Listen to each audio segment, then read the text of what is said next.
Hi everyone, welcome back to YouTube channel of Brain Wise. हमारा next question है mercantilism and European economies, trade and empire 17th और 18th centuries का हम ये पढ़ने वाले हैं। इंट्रोडक्शन से स्टार्ट करेंगे, सेम फॉर्मेट हम फॉलो करेंगे। Mercantilism was the dominant economic policy followed by the European countries during the 17th and the 18th century।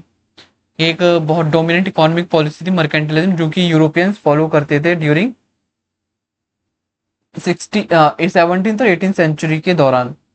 It was based on the belief that the strength of a nation depended on it's wealth, specially gold and silver. इनका ये belief था कि अगर आपको एक nation को strong करना है तो उसको डिपेंड रहना पड़ेगा वेल्थ पे। उसको मतलब कि नेशन कैसे स्ट्रॉन्ग बन सकता है, अगर उसके पास वेल्थ ज्यादा होगी, जैसे गोल्ड और सिल्वर भी ज्यादा होंगे, तो एक कंट्री मजबूत बन सकता है।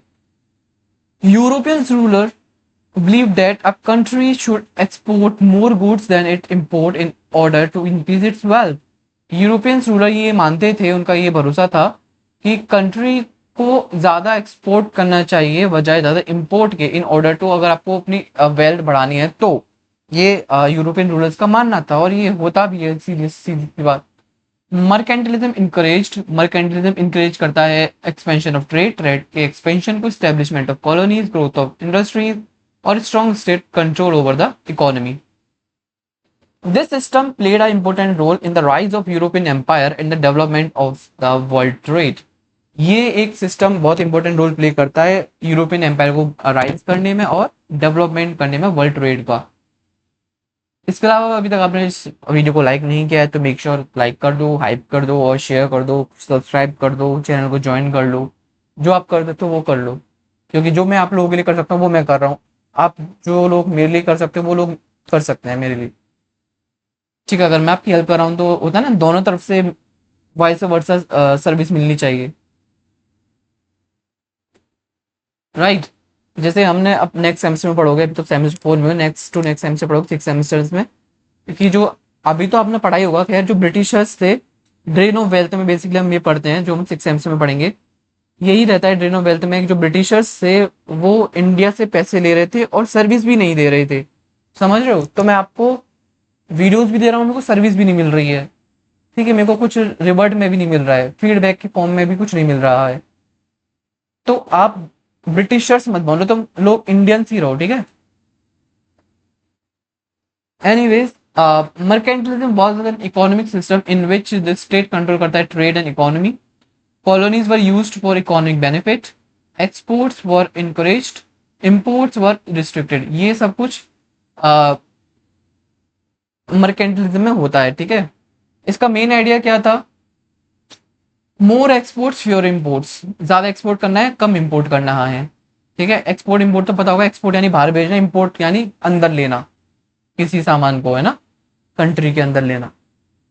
The goal was to maintain, goal ये था मेंटेन करना एक फेवरेबल बैलेंस ऑफ ट्रेड, जिसका मतलब है सेल, ज्यादा गुड्स सेल करने हैं अदर कंट्रीज को, buy fewer goods from them, और कम गुड्स खरीदने हैं, ज्यादा गुड्स बेचने हैं और ज्यादा से ज्यादा अर्न करना है गोल्ड और सिल्वर इन रिटर्न, ठीक है। मेन फीचर्स ऑफ मर्केंटिलिज्म के मेन फीचर्स क्या है, importance of gold and silver. Mercantilist believe, जो मर्केंटिलिस्ट यानी जो होता ना ब्रिटेन के रहने वाले ब्रिटिश, मर्केंटिलिज्म को करने वाले मर्केंटिलिस्ट, ठीक है। आई होप समझ रहे होगे आप लोग, है ना।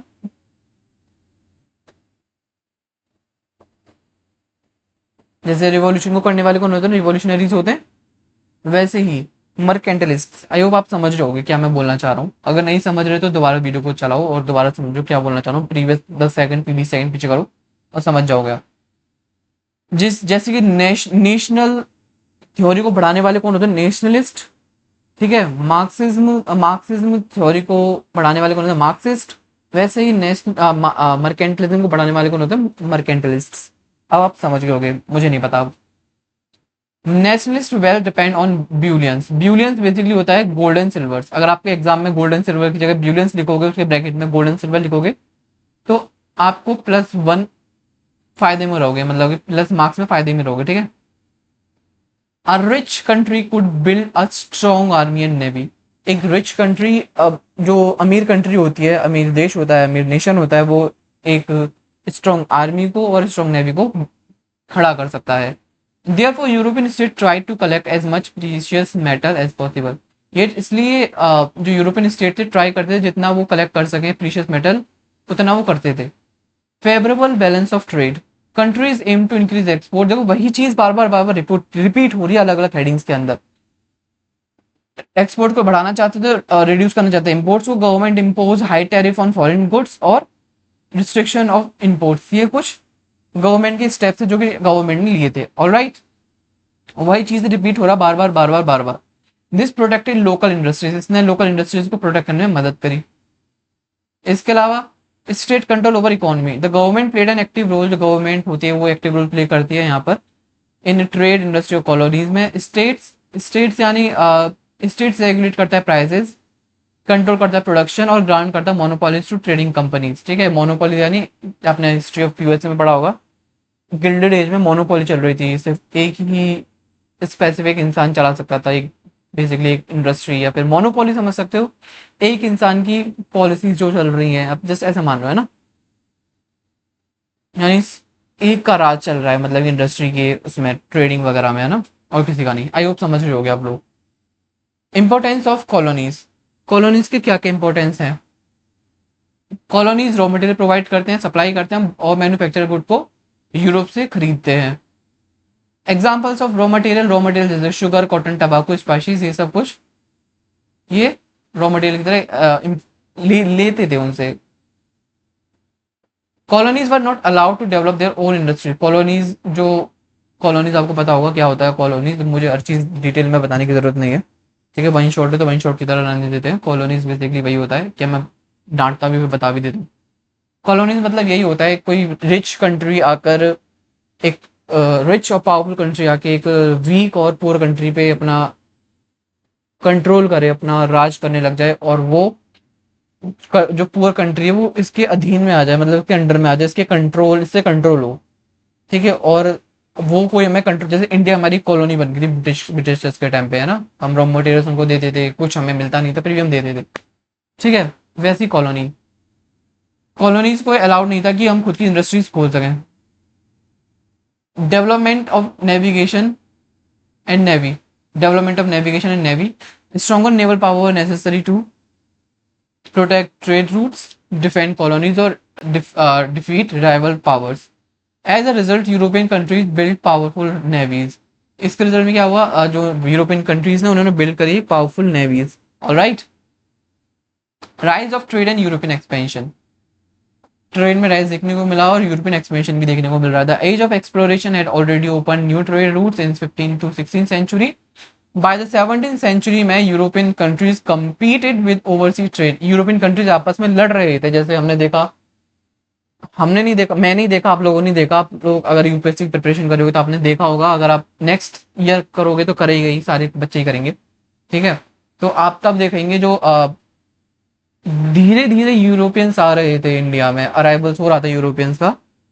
क्यों हो रहा था, क्योंकि उनको कॉलोनीज बनानी थी. और ठीक है, और कैसे कैसे कंपीट करते एक दूसरे से, जैसे पहले एक उसकी ट्रिक है कैसे पीडीई डीएफ, आपने सुना पीडीएफ, सुना पीडीएफ, तो वो है पहले पीडीई डीएफ. पहले पुर्तगीज आते हैं, फिर डच आते हैं, फिर इंग्लिश आते हैं, फिर डेनिश आते हैं, फिर फ्रेंच आते हैं. ये आपस में compete करते हैं आपस में, है ना, ये compete करते हैं, ये आउट हो जाता है, ये आउट हो जाता है, फिर ये इसका थोड़ा इसका ही कंट्रोल रहता है इंग्लैंड वाले लोगों का. ठीक है, कैसे कैसे हम compete कर सकते हैं, हम उन कंट्रीज को खरीद लें या फिर उनको हम अपने अंडर में ले लें, सारी चीज वो बेसिस पे होते हैं हम कैसे हम करेंगे. क्योंकि आप अभी इंडियन हिस्ट्री नहीं पढ़ रहे हैं तो उसके बारे में नहीं पढ़ना है. जैसे आपको मैं एक एग्जाम्पल की तरह समझा रहा था कैसे कॉम्पीट कर रहे थे ओवरसीज ट्रेड के लिए. कॉलोनीज बनती जाएंगी source of wealth. Major trading powers include, major trading powers थे जैसे कि Britain, France, Netherland, Dutch Republic जिसको हम बोलते हैं, स्पेन, पुर्तगाल. ठीक है, मेजर पावर थे, ट्रेडिंग पावर थे. Mercantilism in different European countries. Mercantilism in Britain. Britain में क्या था, Britain became the most successful mercantilist power. Features of British mercantilism navigation act था पास, जो कि हुआ था 1551 में ऑनवर्ड्स, 1651 के बाद में। दीज लॉ स्टेटेड, ये लॉ बता कहता है only British ships could carry goods to British colony, सिर्फ ब्रिटिश शिप ही ले जाएंगी ब्रिटिश कॉलोनी तक, जो भी गुड्स होंगे, गुड्स जो भी होगा। इसका पर्पज ये था ब्रिटिश शिपिंग को बढ़ाना और रिड्यूस करना डच कंपटीशन को। जैसे हमने ऊपर बात करा कि डच के बाद ही ब्रिटिश आए थे, है ना, ब्रिटिशर्स आए थे, डच थे फिर ब्रिटिशर्स थे, तो डच का कंपटीशन कम करने के लिए ये इन्होंने ये सब कुछ किया था। फिर उन्होंने डच को ही खरीद लिया था पूरा, इंग्लिश वाले लोगों ने, इंग्लिश लोगों ने। ठीक है।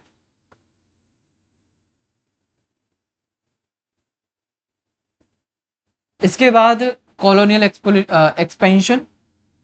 Britain establish colonies in north America, Caribbean and India. ठीक है, आप सभी को पता है। कॉलोनी सप्लाई कॉटन, मतलब रॉ मटेरियल कॉलोनी सप्लाई करते थे, टबैको, शुगर, ये सारी चीज करते थे। They also became market for British good, ये बन गए एक ब्रिटिश गुड के लिए market. East India company, sorry, east India company, the British East India company became a powerful trading organisation. जो ईस्ट इंडिया कंपनी थी बेसिकली एक British East India company बन गई थी, पावरफुल ट्रेडिंग ऑर्गेनाइजेशन। ये control करती थी ट्रेड इन इंडिया और trade route in Asia. Eventually it also gain political control in India, इसने पॉलिटिकल कंट्रोल भी हासिल कर लिया था इंडिया में, जैसे आप सभी को पता ही होगा, हम सभी को पता है। Industrial growth, mercantilism help Britain, mercantilism ने मदद किया ब्रिटेन को इंडस्ट्रीज को डेवलप करने में, इंक्रीज एक्सपोर्ट और एक्यूमुलेट ज्यादा से ज्यादा कैपिटल इकट्ठा करने में। This later supported the industrial revolution, इसने बाद में इंडस्ट्रियल रिवॉल्यूशन को सपोर्ट किया। डच रिपब्लिक यानी Holland, the Dutch republic became major commercial power in 17th century. ठीक है, फीचर्स क्या है डच मर्केंटिलिज्म के? Strong merchant fleet, strong merchant fleet यानी Dutch had the largest merchant navy in Europe. They dominated shipping, international trade, ये dominate करता था shipping को, इंटरनेशनल ट्रेड को। डच ईस्ट इंडिया कंपनी, जिसको हम वीओसी भी बोलते हैं, ये इंपॉर्टेंट है आपको गाइस, ये नेक्स्ट ईयर भी काम आएगा आपको। जो मैं पढ़ा रहा हूँ ये वाली चीज, history of modern, sorry, history of rise of modern west का, ये चीज आपको काम आएगा history of modern, sorry, history of modern India में। हाँ, हिस्ट्री ऑफ इंडिया 8 में, यानी सेमेस्टर 6 में। याद रखना, इसको आप लिख लो एक जगह, बाद में काम आएगा आप लोगों को, आसानी हो जाएगी आपको, मतलब बाद में पढ़ने के लिए नोट्स अभी बना कर रखोगे तो। ये 1602 में बनी। It become one of the largest world most powerful trading companies. The VOC control, VOC control करता है, वीओसी कंट्रोल करता है spice trade in Indonesia, Asian trade routes, और साथ ही साथ ये सारी चीजें ये काम करता है। और बैंकिंग और finance, Amsterdam became Europe financial centre, जो एम्स्टर्डम था बन गया था banking financial centre, basically financial centre बन गया था ये। डच डेवलप करते हैं मॉडर्न बैंकिंग, स्टॉक एक्सचेंज और insurance system. Commercial capitalism, unlike other countries, दूसरी कंट्रीज की तरह नहीं, द डच फोकस करते हैं more on trade than territorial empire. Dutch का मेन फोकस क्या था? ट्रेड पे, ना कि किसी एम्पायर को कैप्चर करना। ये एक्ट करता है middle man of Europe, Europe का मिडिल मैन की तरह ये एक्ट करते हैं। Buying goods cheaply and selling them for profit, ये चीपली गुड ये खरीदते थे और महंगाई में बेचते थे, महंगे प्राइस में बेचते थे, महंगाई में नहीं। Mercantilism in France, France mercantilism is closely connected with Jean Baptiste Colbert. ठीक है, who was a finance minister under Louis 14, जो कि लुइस 14 के अंदर फाइनेंस मिनिस्टर रहे हैं। फ्रेंच और मर्केंटिलिज्म इज ऑफन कॉल्ड, जो फ्रेंच मर्केंटिलिज्म उसको अक्सर क्या बोला जाता है? कॉलबर्टिज्म, यानी इनके नाम के ऊपर ही है ना। Features of French mercantilism, state support for industry, state support करता है इंडस्ट्रीज के लिए। द गवर्नमेंट इंकरेज करती है टेक्सटाइल इंडस्ट्रीज को, लग्जरी गुड्स को, शिप बिल्डिंग को। ठीक है, फैक्ट्रीज रिसीव करती हैं लोन्स, टैक्स बेनिफिट्स और स्टेट प्रोटेक्शन। साथ ही साथ high tariffs, France imposed heavy taxes on imported good, France impose करते हैं heavy taxes on imported goods. This protected French industries from foreign competition, ये प्रोटेक्ट करते हैं फ्रेंच इंडस्ट्रीज को फ्रॉम फॉरेन कंपटीशन से। Development of infrastructure, Colbert improved, कॉलवर्ट था उसने improve किया, रोड्स, कैनाल्स एंड पोर्ट्स। ठीक है। This help trade and transport, इसने मदद किया ट्रेड और ट्रांसपोर्ट में। कॉलोनियल एक्सपेंशन देखने को मिलता है हमें फ्रांस का भी। France establish colonies in Canada, Caribbean और पार्ट ऑफ इंडिया। ठीक है। These colonies supported French trade, इन कॉलोनीज ने मदद करी फ्रेंच ट्रेड को। Role of trading companies, European government gave monopolies to large trading companies, European government ने दिया monopolies to large trading companies. Major companies जैसे कि British East India company BOC, यानी डच ईस्ट इंडिया कंपनी को उसका अलग नाम है बीओसी, आप देख सकते हो बहुत ही खतरनाक नाम है, इसलिए मैंने सिर्फ यहाँ पे बीओसी ही लिखा है। इसकी फुल फॉर्म देख सकते हो क्या है गूगल पर। खतरनाक ऐसा नहीं कि बहुत गंदा नाम है, जस्ट बहुत टिपिकल नाम है थोड़ा सा, या माइट भी हो सकता है मैंने काफी टाइम पहले पढ़ा हो तो मेरे को याद नहीं हो तो टिपिकल लग रहा था इसलिए मैं उसको छोड़ दिया। नहीं आप उसको बीओसी का ही फुल फॉर्म लिख सकते हो अगर लिखना चाहो तो। इट इज नॉट मैंडेटरी तो आप लिखना है ठीक है। French east India company, this companies control overseas trade, ये कंट्रोल करती हैं ओवरसीज ट्रेड को, बिल्ड करती हैं बड़े बड़े फोर्ट्स को, एक्सपोर्ट्स को, समटाइम्स मेंटेन करती हैं आर्मी। ठीक है। They become important tools for empire building, ये बन गया था एक important tool for building empire building के लिए। Triangular trade and slave trade, mercantilism encourage करता है growth of Atlantic slave trade. Triangular trade system basically क्या होता है, या European exported manufacture trade to Africa, जो यूरोप होता था एक्सपोर्ट करता था manufacture goods to Africa, Africa भेजा करता था। African were taken as slave to the America, sugar tobacco cotton were brought to Europe. समझो अफ्रीका यूरोप था, अफ्रीका में क्या भेजा करता था, मैन्युफैक्चर गुड्स भेजा करता था, और यूरोप सॉरी अफ्रीका से वो क्या ले जाया करता था, यूरोप, अफ्रीका से कहाँ ले जाया करता था वो, अमेरिका ले जाया करता था क्या, स्लेव्स, और अमेरिका से वापस क्या ले जाया करता था, कॉट शुगर टबैको एंड कॉटन, ये सारे हुआ करते हैं। ट्राइंगुलर स्टेट ट्रेड सिस्टम में आप ये डायग्राम बना सकते हो और अच्छा रहेगा तो। ठीक है। आपको पता है ना इस तरीके से लोकेट करते हैं वर्ल्ड मैप में अमेरिका और ये अफ्रीका वगैरह है ना। This system increase European wealth but cause massive human sufferings. ठीक है। Economic effect of mercantilism, positive effect, growth of trade, international trade expanded rapidly, rise of industries, industries का rise देखने को मिला हमें। यूरोपियन मैन्युफैक्चरिंग करते हैं डेवलप्ड, यानी यूरोपियन मैन्युफैक्चरिंग डेवलप्ड हुई। Growth of naval power, countries build strong navies and ports. ठीक है। जो कंट्रीज ही बिल्ड करी थी एक ताकतवर नेवी और मजबूत ports. Capital accumulation, trade profit increase investment in banking, this later help industrialisation. Accumulation होता है इकट्ठा करना, कैपिटल यानी पैसा इकट्ठा करना, कैपिटल को इकट्ठा करना। नेगेटिव इफेक्ट क्या आते हैं मर्केंटिलिज्म के, एक्सप्लॉयटेशन ऑफ कॉलोनीज, अगर नेगेटिव में हमेशा यही आएगा एक्सप्लॉयटेशन हो रहा है कॉलोनीज का। ठीक है। Colonies were use for only benefits of European countries, colonies जो हुआ करती थी सिर्फ यूज होती थी as a benefits of European countries. Local industries were destroy, local industries को डिस्ट्रॉय किया जाता था। वॉर्स एंड राइवलरीज चलती रहती थी। Competition for colonies and trade cost many war, competition जो चलता था कॉलोनीज के लिए और ट्रेड के लिए उसने बहुत से वॉर्स किए। एग्जाम्पल्स एंग्लो डच वॉर और war between Britain and France. Slave trade भी हुआ करता जो था, अभी हमने पढ़ा, मिलियंस ऑफ अफ्रीकन से उनको गुलाम बना लिया जाता था और ट्रांसपोर्ट कर दिया जाता था अमेरिका में। दिस कॉस्ट इमेंस सफरिंग, इसने बहुत ज्यादा सफरिंग्स बढ़ा दी, मतलब बहुत ज्यादा। Restrictions on free trade, mercantilism limited economic freedom, mercantilism ने बढ़ा लिमिट कर दिया economic freedom because the state control trade heavily, जो स्टेट होता था, जो स्टेट हुआ करता था वो कंट्रोल करता था ट्रेड को बहुत strongly. Decline of mercantilism, by the late 18th century mercantilism began to decline, इसलिए डिक्लाइन होना स्टार्ट हुआ। इसके कुछ रीजंस भी थे डिक्लाइन होने के, वो कुछ रीजंस थे जैसे कि rise of free trade ideas, economist जैसे कि एडम स्मिथ क्रिटिसाइज करते हैं मर्केंटिलिज्म को। इनकी बुक थी जो वेल्थ ऑफ नेशंस 1776 में, इसमें बोलते हैं wealth come from production, wealth production से आता है ना कि गोल्ड से आता है। Free trade is better than state control, free trade ज्यादा बेटर है स्टेट कंट्रोल से। Industrial revolution, industrial capitalism required free market and open competition. ठीक है। मर्केंटिलिज्म रिस्ट्रिक्शंस बिकम ऑब्स्टिकल्स, जो मर्केंटिलिज्म की रिस्ट्रिक्शंस थी वो एक ऑब्स्टिकल्स बन रही थी, यानी एक कांटा बन रही थी रास्ते में।